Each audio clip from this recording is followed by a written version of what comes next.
on into the next track, listening to the Velvet Underground. Welcome back, everyone. Hope you're doing well. Let's go ahead and not finish off. Let's go ahead and finish off the first side of the album. Yes, that is what we're gonna do. Of White Light, White Heat. Sorry, with Here She Comes Now. Here she comes. I know that's not the lyrics. Here she comes again. Okay, so let's go ahead and give it a listen.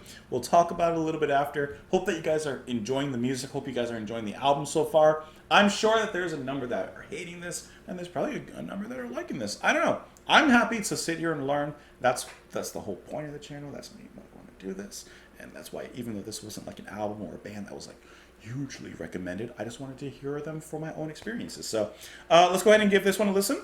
We'll talk about it afterwards. Let's go.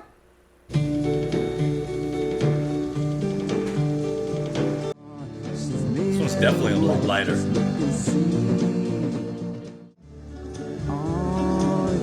I love that bass entrance. This one floats.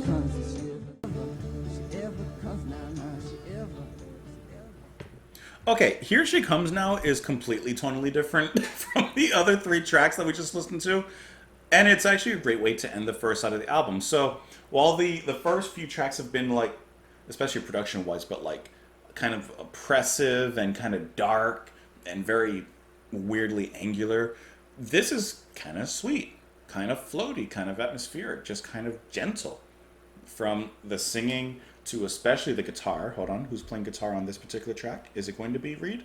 It's going to be Reed playing rhythm, and then actually Sterling Morrison playing lead guitar.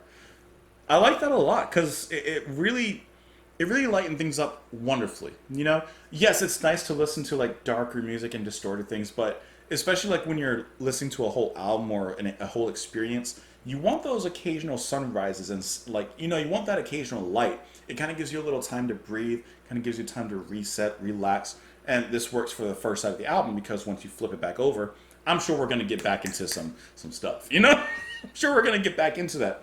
But this is just a very pleasant dropout. The lyrics are repetitive. Now here she comes, and if she ever comes, blah, blah, blah, blah, blah. And I just really like the guitar in this one. Now, what I did like as well is the percussion. Once again, that's going to be, hold on. Oh, there's demo personnel. I'm sorry. There's two different personnels, and there's the demo personnel and the studio personnel. So obviously we're listening to the studio here, which changes things slightly. But you have Maureen Tucker on the percussion. Now, if you listen to the percussion, which because it's a little bit more airy and atmospheric and there's a lot more space in this track, you can actually hear it a little bit more. You can hear like on the percussion and there's like a roll that's going on before you actually have the hit for like a bit of a... Sorry, that was loud. Before this. Right there. It's so faint. On my left side, you hear like a quick... And then dum dum, right?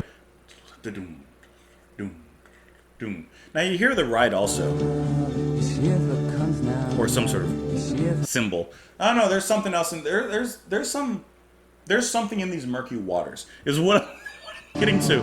And once again, because of the repetitive nature of the lyrics, the singing, which is kind of monotonous, the music itself, like because of how repetitive it is. It just kind of lulls you into this journey. Like, this is a perfect album in the sense like you sit down and you're listening and you're embarking on a specific journey and you're just allowing your mind to float down the river alongside the band, alongside the music and the lyricism. You're just allowing yourself to float with it. And this is like a great experience of an album, if that makes sense. Hopefully it does. Now, if she ever comes now, if she ever comes now, if she ever comes now. Oh, it looks so good. Oh, she's made out of wood. Just look and see. And then the lyrics actually just repeat onward from there. What could this be talking about? I have an idea. Let's look at the background for this particular track, see if there's anything interesting, any interesting facts on this one. It says that Lou Reed originally intended the song to be sung by Nico, who had sung it on a few occasions during the Exploding Plastic Inevitable events. It's a mouthful for an event. However, her collaboration with the group had ended before recording this album. Subsequently, Reed had decided to take over vocals for the song, which I think he did a pretty good job at. Not that it necessarily sounded like it needed a lot of fluff.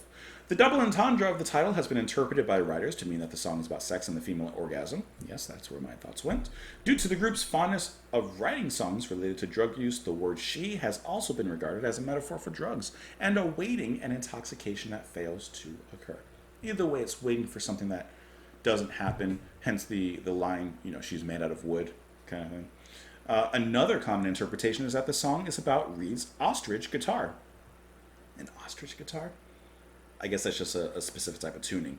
The line "she's made out of wood" and Reed's habit of exclaiming "here she comes now" before soloing on various live recordings and performances lend credence to this, which is actually kind of a cool thing to say. Like, before you're about to bust out a solo, you're like, "here she comes."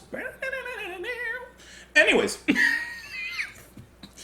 nice way to end this particular side of the album. A nice little dream. Let me know what you guys thought of the track. You can let me know in the comments down below. You can follow me on Twitter. You can support the channel on Patreon. Thank you all for being here. Have a wonderful rest of your day. And I'll see you later. Bye, guys.